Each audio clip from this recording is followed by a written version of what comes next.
December 26th, 2019 and January 13th, 2020. This is your reading, Pisces Ascendant, Pisces Risings. I have been instructed, today is November 20th. No, today is November 12th. Sorry. Today is November 12th. I was thinking about the full moon. It's the full moon. It's at 20 degrees Taurus. I have been instructed to talk about the end of November. The end of November, part of December, and January 2020. I'm not giving, this isn't a full reading, but this is a reading touching upon, well, it's involving Jupiter, it's involving Venus, and it is involving your career. It is involving your friendship circles, all right?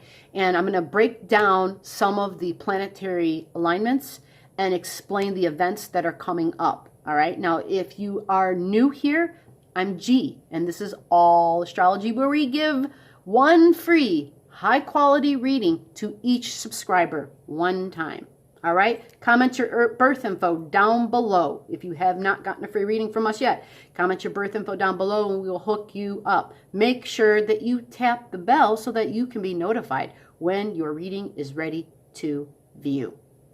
All right?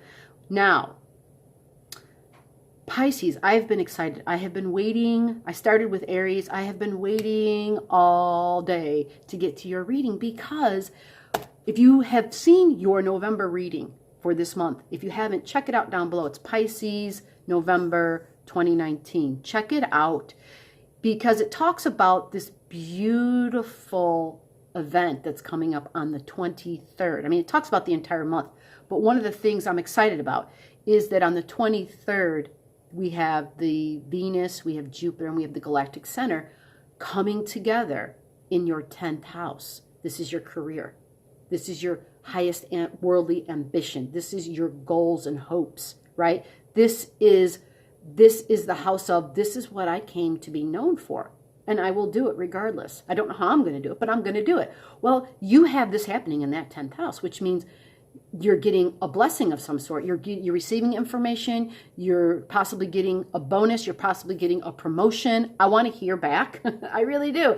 I want to hear how these work out because for some people, depending upon your specific individual birth time and chart, this could be a huge thing. Or it could be a small thing, like you could have gotten it in a small little way, right? It just depends. Some people, it could be, anyhow. Some people, I'm saying, hey, you could win the lottery. It just will depend upon your individual planets in your chart based on your specific birth time. So, let's start with November 24th. If you don't know anything prior to November 24th, go watch your video. It explains the whole month. But I want to pick up basically at November 24th because of the fact that after the big conjunction on the 23rd, if I didn't already tell you, this happens in the conjunction area, happens in your third house. Wait a minute, hold on. I'm sorry. No, I'm sorry. I've been reading the wrong thing. It happens in your 10th house. Now, Venus and Jupiter, the very next day on the 24th, are literally on top of each other. So Venus is about things, material, tangible things that she values. She likes nice things. She likes quality. She likes shoes, she likes purses, right? She likes the accessories that cost money, the good stuff, right? Now, being together with Jupiter, Jupiter exaggerates, Jupiter kind of makes Venus's desire stronger, which means we are likely going to be willing to purchase things. And all I'm doing is asking people, what I've been guided is to say, hey, you know what? You might want to wait like 5 days. Venus, 3 days later, on the 29th, on the 26th, Venus will literally go into Capricorn. Well, when she gets into Capricorn, she becomes more grounded. She becomes more responsible, okay? She becomes focused on what her goals are for the future, all right? What her values are for her future. So in other words, her being affected by Jupiter, that will change because she's moved away from Jupiter. And moving away from Jupiter means that she now is more logical and rational, and she won't take risks with her money because that's Capricorn, okay? Whereas Jupiter, Jupiter kind of expands things. Jupiter is very optimistic and positive, first of all. Very positive and optimistic, very giving energy, very beautiful. It's a very nice usually very beneficial energy. And so is Venus. Venus adds peace and harmony to things. Now, when they're together, this can be a really beautiful weekend, the 23rd and the 24th, a really harmonious time. All I'm doing is letting people know, if you are inclined to spend money on something suddenly, wait. Just be smart and wait. Wait until Venus gets a few days later. I'm suggesting 5 days later, because by then she'll have been a little bit further into Capricorn. She'll be a little bit more comfortable there. Every time a planet moves into a new sign, it's dealing with the new energy. So there is this acclimation period, I call it, where you kind of want to let them get used to each other. This makes sense, right? It's just freaking logical, right? You want to make them get a little bit, not make them, but you want to allow them the time to acclimate and to get used to each other's energy. And by then, Venus, 5 days later, will be more like, well, you know what? I know I really want that, but I know I don't really need that. And I would rather wait until I actually have the money instead of using a card to get it. That will be Venus then. And that's going to be smart. And that's going to be smart because, well, there's changes coming, okay? For all of us. There's guaranteed changes coming, all right? And that's when I get into the December 26th and your January 2020, okay? So you better understand this is, when we talk about astrology, it is the evolution of cycles, okay? Just like our number system. After the number 1 is the number 2, and then there's the number 3. Energy does the same thing. It carries with it the number before it, but then it retains the new energy. So it's going to change. And so what I want to talk about now is December 26th. There is an eclipse that happens on that day. Yes, it's the day after Christmas. And it happens at 4 degrees Capricorn. Now, if you have your chart, you can find this all by yourself and understand what house it's in. But I'm going to tell you right now that if you are a Pisces, Ascendant Pisces rising, typically this will be occurring in your 11th house, okay? So what does this mean now? What is this going to mean? The 11th house is all about, first of all, the 11th house is the house of surprises, okay? It is the house of our groups and our social circles. The 11th house is our hopes and wishes and dreams. Some say it's the angelic realm. The 11th house is the internet. The 11th house is, like I said, it's groups, but it's humanitarian qualities, altruistic tendencies is the 11th house. So at this time, this means you're on the 26th, an eclipse happening there. Let's break down what the eclipse means now. The eclipse, it is a solar south node eclipse. Solar eclipse, let's talk about just the solar eclipse. Let's dissect this. Solar eclipse means new beginnings. Something new is coming in. So whether you're going to be relating to new groups of people, okay, that's, you have free will, right? You have free will. And the only way I could tell you more details on it would be to look at your chart and to understand, well, there's ways to relate more specific meaning into the meaning of this for your chart. But overall, generally, it's a really good possibility you may be working towards the internet. Like for me, I'm now working on this platform. Up until a year ago, I was literally doing things with my body, physically working, right? Using my hands on my feet, 12 hours a day, right? I'm not doing that anymore, okay? I am now working within my 11th house. I am now working within my 3rd house.